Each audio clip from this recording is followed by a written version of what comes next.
Temperança. Capítulo 31. O obreiro da temperança. Requer-se trabalho pessoal. O trabalho missionário não consiste meramente em pregar. Inclui trabalho pessoal por aqueles que prejudicaram a própria saúde e se colocaram em situação de não possuir força moral para dominar o apetite e as paixões. Essas almas devem ser cuidadas da mesma maneira que as mais favorecidas.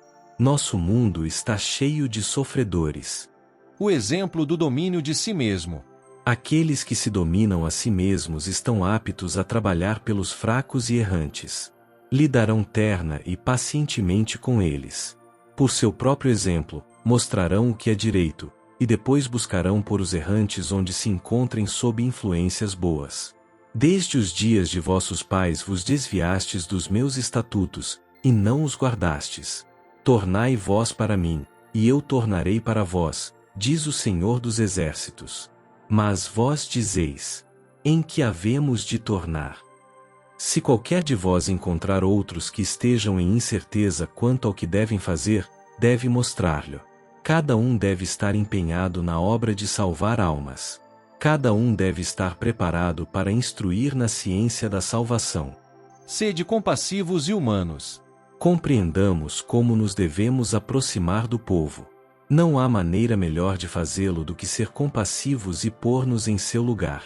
Se sabeis de pessoas que se encontram doentes e em necessidade de assistência, ajudai-as, procurai aliviar-lhes o sofrimento. Ao assim fazerdes, o poder do Senhor falará por meio disso à sua alma. Atraí por simpatia e amor. As pessoas são atraídas pela simpatia e o amor, e muitos podem ser assim conquistados para as fileiras de Cristo, e reformar-se. Não podem, porém, ser forçados ou tangidos. Paciência cristã, sinceridade, consideração e cortesia para com todos os que não veem a verdade como nós, exercerão poderosa influência para o bem. Importa aprendermos a não ir demasiado depressa, e exigirmos demais dos recém-convertidos à verdade.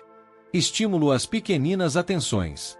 Em todas as nossas relações devemos lembrar que há, na vida dos outros, capítulos fechados às vistas mortais. Há, nas páginas da memória, tristes histórias que são sagradamente guardadas de olhares curiosos. Aí se encontram registradas longas, renhidas batalhas com circunstâncias probantes, talvez perturbações da vida doméstica, que enfraquecem dia a dia o ânimo, a confiança e a fé.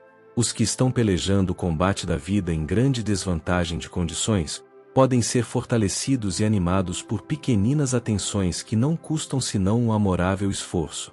Para esses, o caloroso e ajudador aperto de mão dado por verdadeiro amigo, vale mais que prata ou ouro. As palavras de bondade são recebidas com tanto agrado, como o sorriso dos anjos. Oferecer algo melhor, não atacar. De pouca utilidade é procurar reformar outros atacando o que podemos considerar maus hábitos. Tais esforços dão muitas vezes em resultado mais dano que bem.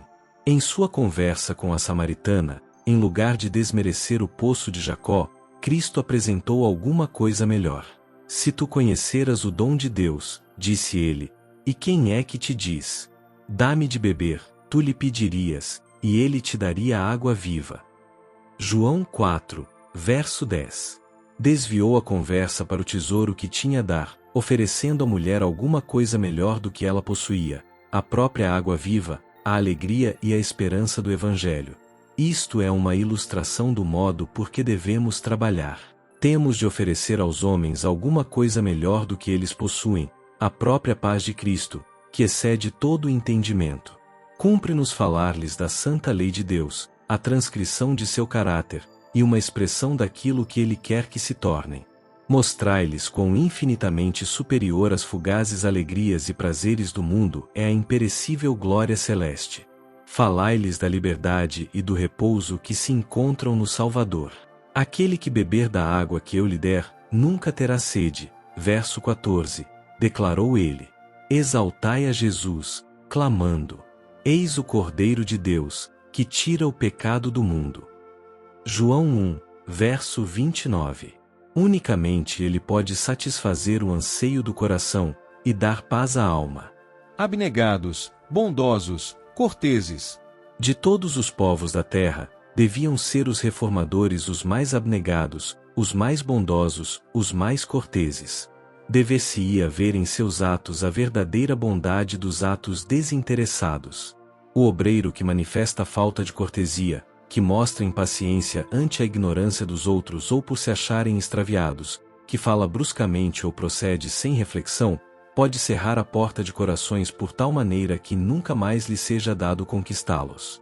Como o orvalho e a chuva branda caem nas ressequidas plantas, assim deixai cair suavemente as palavras quando procurais desviar os homens de seus erros. O plano de Deus é conquistar primeiro o coração. Devemos falar a verdade com amor, confiando nele quanto ao poder para a reforma da vida. O Espírito Santo aplicará ao coração a palavra proferida com amor. Somos naturalmente egocêntricos e opiniosos. Mas, ao aprendermos as lições que Cristo nos deseja ensinar, tornamo-nos participantes de sua natureza. Daí em diante, vivemos a sua vida. O maravilhoso exemplo de Cristo, a incomparável ternura com que compreendia os sentimentos dos outros, chorando com os que choravam e se regozijando com os que se regozijavam, deve exercer profunda influência sobre o caráter de todos quantos o seguem em sinceridade. Mediante palavras e atos bondosos, procurarão facilitar o trilho aos pés cansados. A moeda perdida, ainda preciosa. A moeda perdida, da parábola do Salvador, conquanto se achasse na sujeira e lixo, era ainda um pedaço de prata. Sua possuidora buscou-a porque era de valor. Assim toda alma, ainda que aviltada pelo pecado, é aos olhos de Deus reputada preciosa. Como a moeda trazia a imagem e inscrição do poder dominante, assim apresentava o homem na sua criação a imagem e inscrição de Deus. Embora estejam ao presente manchados e obscurecidos pela influência do pecado, os traços dessa inscrição permanecem em cada alma. Deus deseja readquirir essa alma, e retraçar sobre ela sua própria imagem em justiça e santidade. Quão pouco nos ligamos com Cristo em simpatia naquilo que devia ser o mais forte laço de união entre nós e Ele, a compaixão para com as almas depravadas, culpadas, sofredoras, mortas em ofensas e pecados.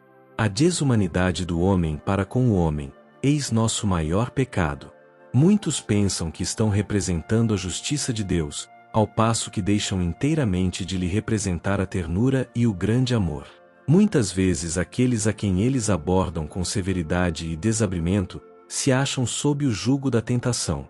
Satanás está lutando com essas almas, e palavras ásperas, destituídas de simpatia, desanimam-nas, fazendo-as cair presa do poder do tentador. Censura alguma a ovelha desgarrada. A parábola da ovelha perdida é eloquente ilustração do amor do Salvador pelos errantes. O pastor deixa as 99 no abrigo do redil, enquanto sai em busca da ovelha perdida, a perecer, e ao encontrá-la, põe-na aos ombros, e volta em regozijo. Não criticou a ovelha extraviada, não disse: que se vá, se quiser, mas foi em meio à geada, à neve e à tempestade, a salvar a perdida. E prosseguiu pacientemente a busca até encontrar o objeto de sua solicitude. Assim devemos tratar a errante, desgarrada. Devemos estar dispostos a sacrificar nossa comodidade e conforto quando uma alma por quem Cristo morreu se acha em perigo. Disse Jesus: haverá alegria no céu por um pecador que se arrepende, mais do que por 99 justos que não necessitam de arrependimento. Como foi manifestado regozijo pela recuperação da ovelha perdida, assim será manifestada grandíssima alegria e gratidão por parte dos verdadeiros servos de Cristo quando uma alma é salva da morte. Cristo nos mostrará como. Somos chamados a trabalhar com energia sobre-humana, trabalhar com o poder que está em Jesus Cristo.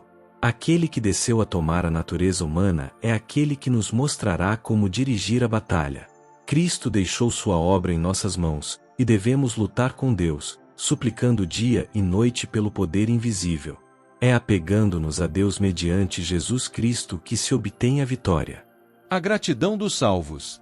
O valor de uma alma não pode ser plenamente avaliado por mentes finitas. Com quanta gratidão hão de os remidos e glorificados relembrar aqueles que foram instrumentos em sua salvação. Ninguém lamentará então os abnegados esforços e trabalho perseverante que fez, sua paciência, indulgência e ardentes anseios do coração por almas que se poderiam haver perdido, houvesse ele negligenciado seu dever ou se cansado de fazer o bem. Salvaguardas para os obreiros. As tentações a que todos os dias estamos expostos fazem da oração uma necessidade. Os perigos nos assaltam em todo caminho. Os que procuram arrebatar os outros do vício e da ruína, estão particularmente expostos à tentação. Em constante contato com o mal, necessitam apegar-se fortemente a Deus, para não serem eles mesmos corrompidos. Breves e decisivos são os passos que conduzem os homens de um plano elevado e santo a um nível inferior. Num só momento, podem ser tomadas decisões que determinem o destino eterno. Uma fraqueza por vencer deixa a alma desamparada. Um mau hábito, a que se não resistiu com firmeza, fortalecer-se-á em cadeias de aço, prendendo completamente o homem. O motivo por que tantos são abandonados a si mesmos em lugares de tentação é não terem o Senhor constantemente diante dos olhos. Quando permitimos que nossa comunhão com Deus seja quebrada, ficamos sem defesa. Todos os bons objetivos e boas intenções que tenhais, não vos tornarão aptos a resistir ao mal. Deveis ser homens e mulheres de oração. Vossas petições não devem ser débeis, ocasionais e irregulares, mas fervorosas, perseverantes e constantes. Para orar não é necessário que estejais sempre prostrados de joelhos. Cultivai o hábito de falar com o Salvador quando sós, quando estáis caminhando, e quando estáis ocupados com os trabalhos diários. Que vosso coração se eleve de contínuo em silêncio pedindo auxílio, luz, força, conhecimento. Que cada respiração seja uma oração. Proteção para aqueles que fazem de Deus sua confiança. Confiança. Como obreiros de Deus, devemos atingir os homens onde eles estão, rodeados de trevas, atolados no vício, manchados pela corrupção. Mas, fixando os olhares sobre aquele que é o nosso sol e o nosso escudo, o mal que nos rodeia não manchará nossas vestes. Enquanto trabalhamos para salvar as almas que estão prestes a perecer, não seremos envergonhados se pusermos confiança em Deus. Cristo no coração, Cristo na vida, eis a nossa segurança. A atmosfera de sua presença encherá a alma de horror a tudo que é mal. Nosso espírito pode de tal maneira identificar-se com o seu, que seremos um com ele em nossos pensamentos e intenções.